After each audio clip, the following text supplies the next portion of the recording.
Since its arrival with Web 2.0 nearly a decade ago, social media has caused a seismic shift in the relationship between brands and consumers.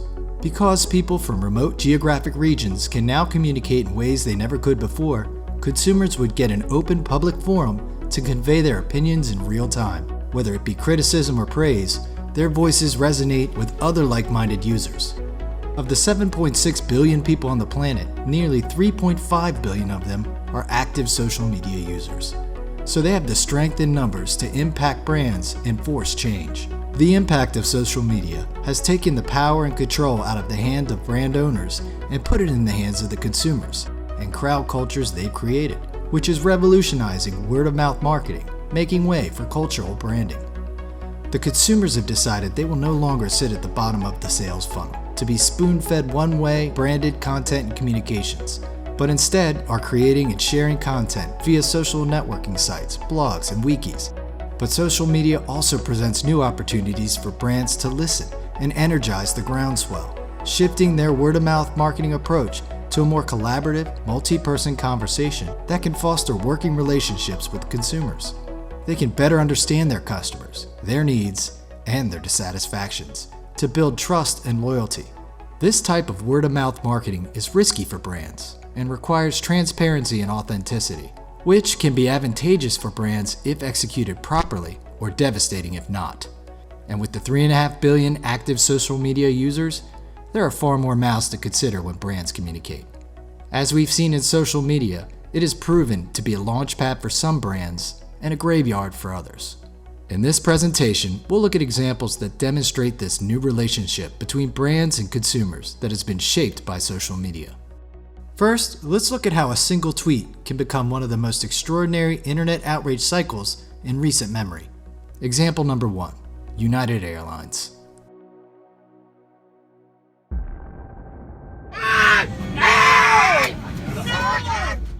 You've probably seen or know someone that shared the post of the United Airlines passenger being violently removed and dragged off of a plane. The incident became a PR and branding nightmare for United Airlines that provoked a massive outrage on social media, followed by a federal investigation and $1 billion loss for the company. But what is most extraordinary is the timing of events and how the stories unfolded on social media within minutes and the hours and the days that followed. The backstory is, the incident occurred on United Airlines Flight 3411 in Chicago on April 9, 2017, where an overbooked flight caused the crew to choose passengers at random to exit the plane. When Dr. David Dow refused to give up his seat because he needed to get home to his patients, airport security was called to forcibly remove him. Passengers immediately became citizen journalists and recorded the incident, posting videos and descriptions to Twitter and Facebook while the plane was still on the tarmac, awaiting takeoff. The video of Dr. Dow being dragged up the aisle went viral before Flight 3411 even landed in its final destination, and were immediately shared on numerous social media platforms, and millions of views later, United found themselves in a PR crisis. Their entire brand was at risk. The incident and the days to follow are a clear example of the power of social media and its impact on a brand's relationships with its customers. Many brands, like United in this case, are generally struggling to adapt to the new communications landscape of social media. Research, in fact, suggests that it takes companies on average 21 hours to issue a meaningful external communications in a crisis situation, leaving them open to trial by Twitter. In United's case, the groundswell had convicted them in the public court of social media before a response could even be initiated. Flight 3411 hadn't even landed before the video became viral. United's first attempt of an apology did not settle the groundswell, as it took CEO Oscar Munoz 3 attempts to finally do and say the right thing. His initial statement provoked a new wave of crisis, where on social media, Munoz apologized in a statement on behalf of United for reaccommodating and inconveniencing the passenger, not from the physical harm that was evident in the video. Now, from a legal or business perspective, this statement would have seemed appropriate given all the details had not been released. Of course, United doesn't want to admit fault until those details are uncovered. But in the groundswell of social media, United's brand was already on trial by Twitter, and in the court of public opinion, United was in the wrong for treating a paying customer the way it did. In general, social media responded, suggesting that the apology was not an apology. It wasn't authentic, it was disrespectful, and it was misidentifying the cause of the problem. The groundswell demanded many calls to action to hold United accountable, and tens of thousands of customers threatened to abandon the brand. Social media also began roasting United with the hashtag New United Airlines mottos, which is still trending on Twitter today. 3 days and $1 billion of Wall Street losses later, United issued a third statement on social media with a direct apology to the injured passenger. They also made a brand promise to their customers to fix the broken policies. United released 10 policy changes that are more fair to customers during overbooked situations. Had they done this in the first place, perhaps the social media backlash would have been less. There are many takeaways from this situation to demonstrate the new relationship between brands and consumers. 1. The groundswell response is ultimately what led United to not just apologize, but make change to better their relationship with their customers. Word of mouth is a powerful amplifier of marketing, achieving results no media campaign can achieve. But word of mouth associated with negative imagery is even louder. In this case, the reason for larger volume backlash comes down to visuals. Most negative reviews or negative mentions are in the form of text on social media. But the circulating video of a passenger being forcibly removed from the flight caused negative mentions to skyrocket into the millions. United was not prepared and underestimated how critical and timely their responses needed to be. And they also forgot that transparency and authenticity matters. Moving on to example 2, Dollar Shave Club. If there was a handbook on how to successfully amplify word-of-mouth marketing on social media, the author would be Dollar Shave Club CEO Michael Dubin. In 2012, he managed to build a brand identity out of a commodity, razors, and did it with a single YouTube video and an unforgettable tagline. Take a look. Hi, I'm Mike, founder of DollarShaveClub.com. What is DollarShaveClub.com? Well, for $1 a month, we send high-quality razors right to your door. Yeah, $1. Are the blades any good? No. Our blades are f***ing great. Each razor has stainless steel blades, an aloe vera lubricating strip, and a pivot head. It's so gentle a toddler could use it. And do you like spending $20 a month on brand name razors? 19 go to Roger Federer. I'm good at tennis.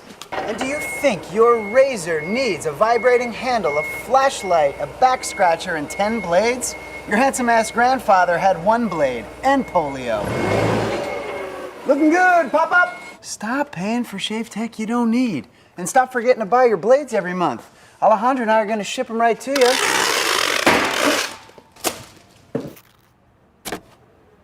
We're not just selling razors, we're also making new jobs. Alejandro, what were you doing last month? Not working. What are you doing now? Working. I'm no Vanderbilt, but this train makes hay.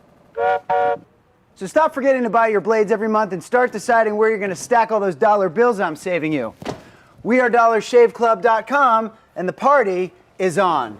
I know karate, I know jiu-jitsu, I drive like a gangster when I'm coming to see you, see you. See you, see you. Dollar Shave Club is a successful example of how to do everything right to energize the groundswell. The launch video was the entire catalyst of the company and resonated with the male population they were targeting. YouTube is what helped them explode onto the scene, and within the first 48 hours of their video going live, the company generated 12,000 new customers and millions of views and subscribers. That doesn't account for all the views that weren't tracked, i.e. Facebook shares. Dollar Shave Club in its first year generated over $3.5 million in sales and was recently purchased by Unilever for $1 billion. Not bad, considering they started with a video that cost $4,500 to produce and zero advertising budget. Was Dollar Shave Club lucky? No. They just took full advantage of the trending crowd culture of social media, and then energized and listened to their customers to expand and improve upon their product offerings. And they did it all using social media. How? They found a niche, men who were fed up with the razor monopoly, that forced them to pay more than $20 for just a few blades. While video marketing may have been their most powerful tool, social media and social engagements have been the bread and butter for Dollar Shave Club's strategy all along. Take their current practice of social sharing, for example. When a customer shares an image of their monthly box of shaving supplies on social media, Dollar Shave Club reshares that image and the user gets free goods. This is the kind of simple brand engagement that does a few things really well.